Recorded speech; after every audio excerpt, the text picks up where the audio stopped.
What is going on, guys? It's Morgan. We are doing a slightly different video today. I thought people might be interested. For a couple of people that probably know, we got Destroy Humans coming out very, very soon.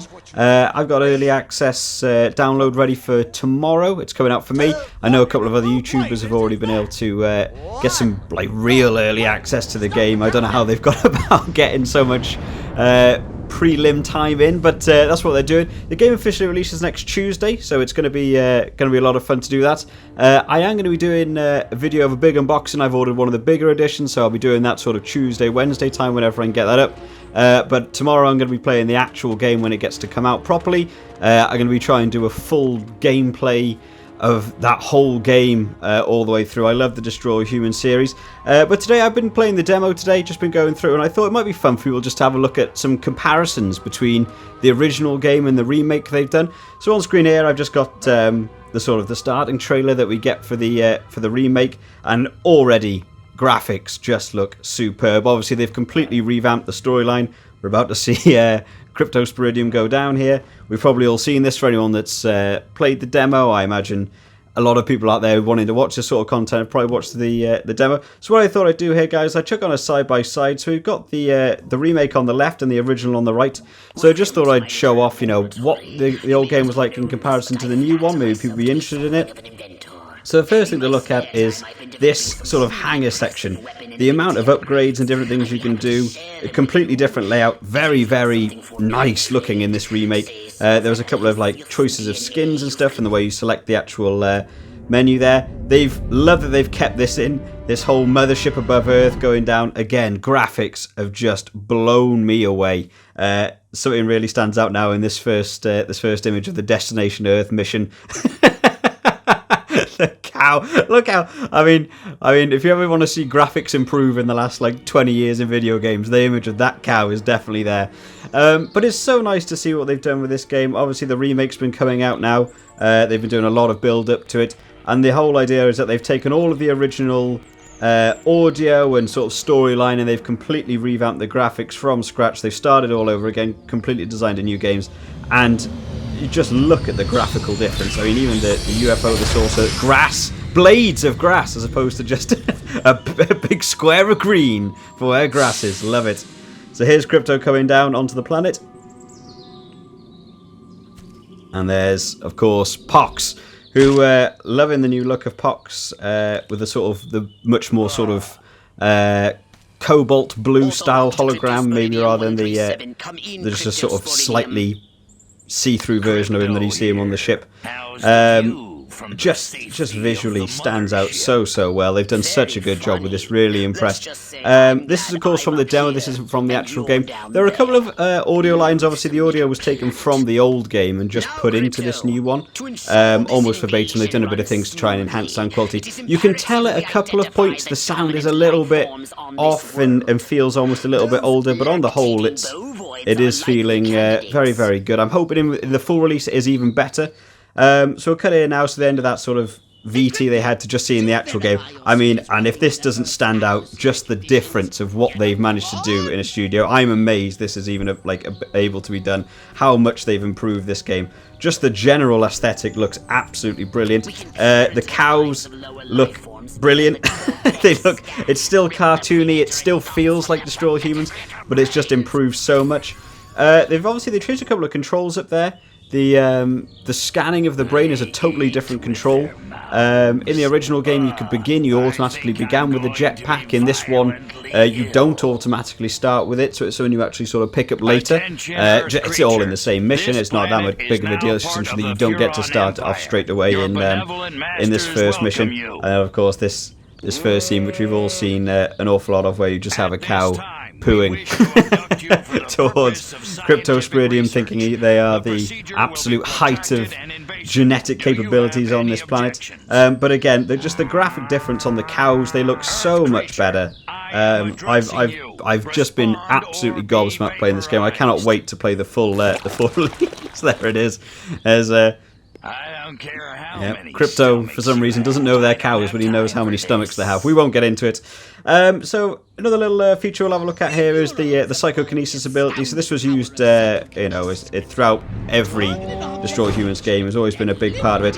One thing that I did notice is just the sheer difference in power you have in the psychokinesis in this remake. It used to be a bit of the thing where you had to sort of upgrade your psychokinesis to pick up bigger things. You start off with like people and cows, and you could throw them a bit, and you upgraded to like tanks and cars and bigger things. But for this, I should be able to throw a cow like a mile. So I don't know whether there's going to be a lot of upgrades to the psychokinesis in that sort of world.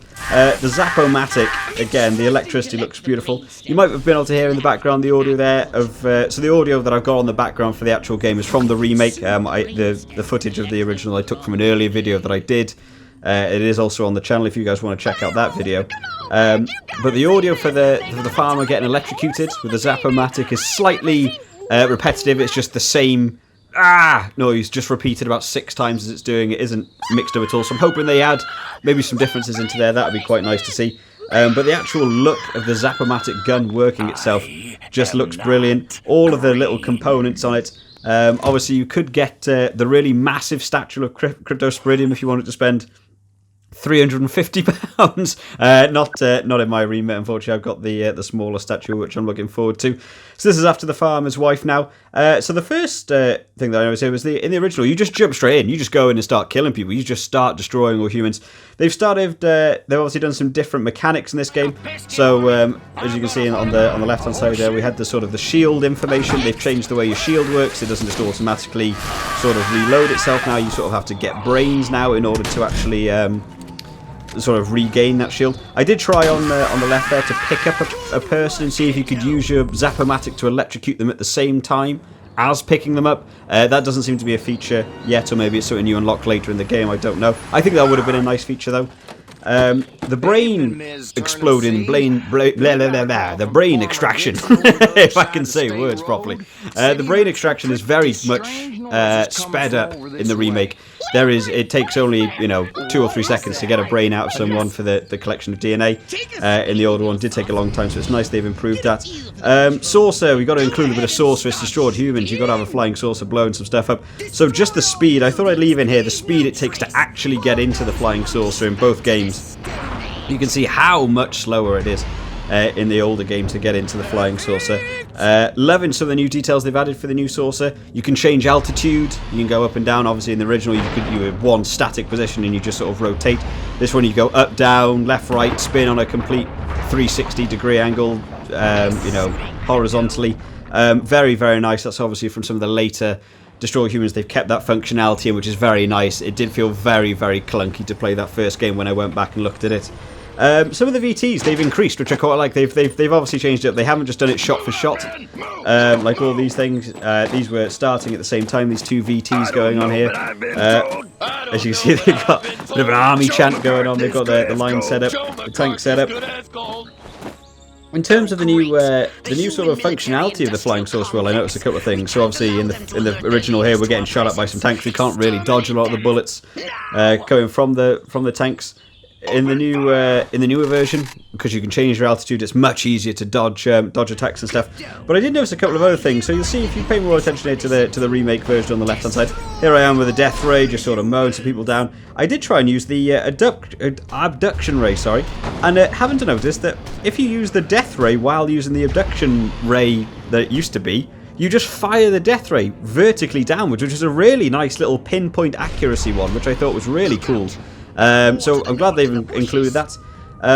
Obviously they've changed the way the shields work on the ship as well. So you've now got to extract brains and stuff, which you can now even do from a ship, which is really interesting. Again, if you're in the abducto beam ray, you can press the same button to extract brains, and you extract brains straight from the sort of people's heads straight to your flying saucer to regen some energy. It also goes for vehicles and stuff, which is pretty cool. So again, it's sort of later level where you had to sort of recharge your shields in the saucer, which I'm glad they've kept in. It is nice to see that they haven't gone completely back to the original. They've kept all the better functionality in.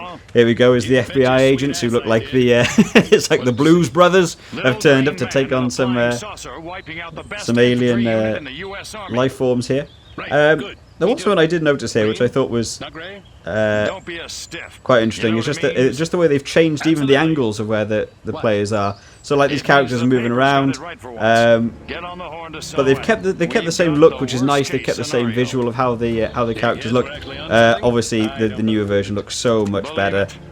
Even the fruit stall in the back I did see within the game looks utterly like just 1,000 times better. Great fruit stall. So there was also an iOS here. So this was the end of the mission. This was the end of the demo level. So there's a couple of things to pick up here on the end of this game. I'll cut to the main one now. So you can see you've got objectives now in the mission, which I quite like. So you can do things. I didn't get to drown a cow in the lake. I did kill the farmer's wife with a chicken. So it's like an objective thing, which I thought was quite interesting. That's how the game ended. Because in the original, we've cut back to now, this is the original one, you had these sort of waypoints, these little yellow waypoints, which is the way you earned rewards and objectives. Like this one was Armageddon, where you have to go and destroy all the buildings, which is almost exactly the same mission as you just did. But if you succeed in doing those missions, then you get extra DNA. So it's going to be interesting to see in the full game whether they actually include these just little objectives you do throughout the game. Maybe that'll shorten the lifespan of the game down, but I think that'll be quite interesting. And then just quickly to finish off, just looking at the upgrade menu, this was so much more expanded than how it was in the original game. The look of it is beautiful. The sort of the smoky background and the thing, it feels like you are on the spaceship. And all of these things, there you are, Psychokinesis has some upgrades. So maybe they do get more powerful. But there's so much you can upgrade. The cost doesn't seem outrageous. I didn't have an enormous look at how much DNA. You sort of get 25 for taking one brain. And some of these sort of go up to like 2, 3, 4, 5,000. So, you know, as you go through the game, I'm sure you progress through and unlock these. But it's so nice to just see how many. A couple of little early access here of some of the guns you'll get. Obviously, the ion detonator's in there. The anal probe is in there. Disintegrator ray. Zap-O-Matic. So they've just got a whole range of guns. They've gone back to the original guns. They haven't kept in a lot of the newer guns, like the Dislocator or some of the other ones they had. But that's cool. But also even the upgrades for the sources. Death Ray, Sonic Boom, Quantum Destructor, the shields, Repulsatron, which I don't know what that is. I'm looking forward to finding out a little bit more about that. But it's been wonderful to play through. Hopefully you guys have enjoyed just sort of having a look at some side comparisons of these two games. Love this little graphic of the map selecting. They've again improved that dramatically from the sort of hexagonal square system they had before to now this sort of very, you know, holographic world that you pick a mission and that's what you get to do. And you've got these little images, you've got stars, you know, you've got like certain rewards you can do from in-game. But I hope you guys have really enjoyed this, guys. I have really enjoyed doing it. I'll see you all next time, guys, for some more Destroy Humans. See you next time, guys. Bye-bye.